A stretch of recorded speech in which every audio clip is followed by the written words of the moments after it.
So hey guys, what's up? Welcome to my channel Kids in the Kitchen. So I'm back with a new recipe, and first of all thanks to everyone who showed their support. You have subscribed and you have left some very cool comments and all, any improvements and all I need. I have done enough.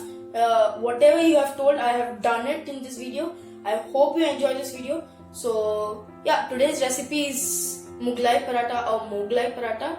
It was invented in Mughal dynasty, so it's a very great recipe and an easy recipe. Vegetables and all, you have all vegetables, complete vegetarian food it is. So it's a very easy one, all homemade ingredients. Enough chatting, let's get cooking. So guys, for this recipe, it's a very easy recipe. So first the pan should be really hot. Next we are adding in 1 tablespoon of oil. Yes. After the oil heats, we have to add 1 cup of finely chopped onion. I'm adding that. Nicely saute this. And while sauteing, you have to add half tablespoon of ginger garlic paste. Nicely saute this until the onions are little bit golden brown. So as you can see, it has to come to this color. Now we have to add half cup of finely chopped capsicum, or you can take 1 medium sized capsicum, finely chop it. So after this, we have to saute this for a minute, and then we have to add all the vegetables. So as you can see, the capsicums are cooked well. Now it's time to add all the vegetables. Here I have 1 cup of grated cauliflower. Here I have 1 cup of grated carrot. So today for dinner I'm making this for 8 people. So it depends on you how much you want to make, that much vegetables you have to add. And you can add any vegetable among your taste. This is 1 cup of finely chopped cabbage. Adding in all that. Now we have to give this good mix until the vegetables are half cooked. So this is the right time. You have to add salt. Salt as per taste. Here I am adding almost 1 tablespoon and a little more. Add it according to your taste and nicely give it a good mix. As you can see, it's half cooked. After this, we have to add all the spices. So as you can see, it's nicely mixed. So for the spices, I'm adding in 2 green chili finely chopped. Here, half tablespoon of garam masala. 1/4 teaspoon of red turmeric powder, half teaspoon of jeera powder or cumin seeds powder, and half teaspoon of red chili powder. I'm adding spice. I'm adding a little bit less spice. If you want more spice, you can add more garam masala and red chili powder. So now we have to give this a very good mix. And at this time, we have to add half tablespoon of amchur powder, dry amchur powder or dry mango powder. So if you don't have this, alternate for this is half a nimbu or half a side of a lemon. You can just squeeze the lemon juice into it and that will work too. So we have to nicely give it a good mix and keep the flame on medium. Now here I have some freshly chopped coriander leaves. I'm just adding in, and here now you have to add 100 grams of paneer. It's optional if you want. I don't have paneer right at home, so I'm not adding it. So after that, you have to add this 1 large potato, half boiled and grated. So half boil it until if it is half boiled. After that, grate it nicely and adding it all in.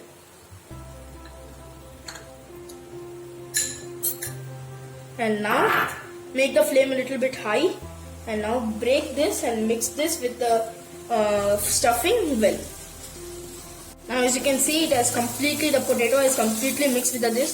And so what this will help is, you can just stuff this into the roti and fold it and make it into a Mughlai paratha. It's a very easy recipe. So this is done now. Switch off the flame and just give it a good mix.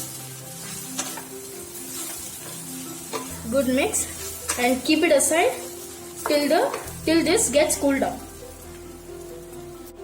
Till this is cooling down, what I would request you to do is make the roti dough, normal chapati dough, wheat flour and lukewarm water to make a soft dough.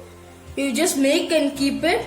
By the time this cools down, the dough also will be ready and you can stuff this and prepare the paratha. So as you can see, I have prepared the mixture has completely cooled down. So as you can see, I have prepared a soft dough. How soft it is. So now we have to roll this into a small circle and we have to stuff them, and then we have to create a actual roti.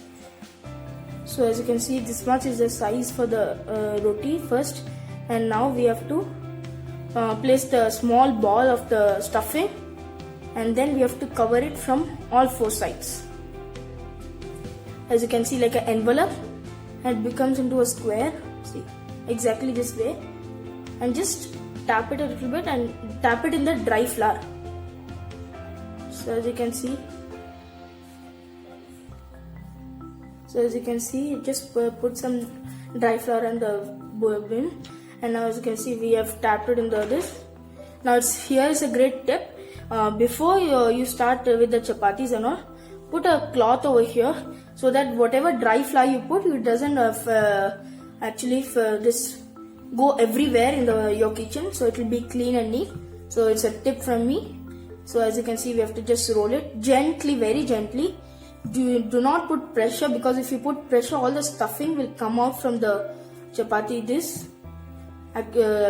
sheet. So gently just give it a good mix until you think it is enough. Don't roll it too much also, until you feel this is enough. As you can see, this much is enough for us. Exactly, it has come perfectly. I know the shape will not come because you have rolled it into a square, and getting into a perfect circle is not possible, but yeah, this has come pretty well. As you can see, this is perfect enough for us. So now we have to put this on the tawa. As you can see, it has heated. Now just take this and just flip it. See, as you can see over there, it has broken a little bit. No worries about that, it will happen.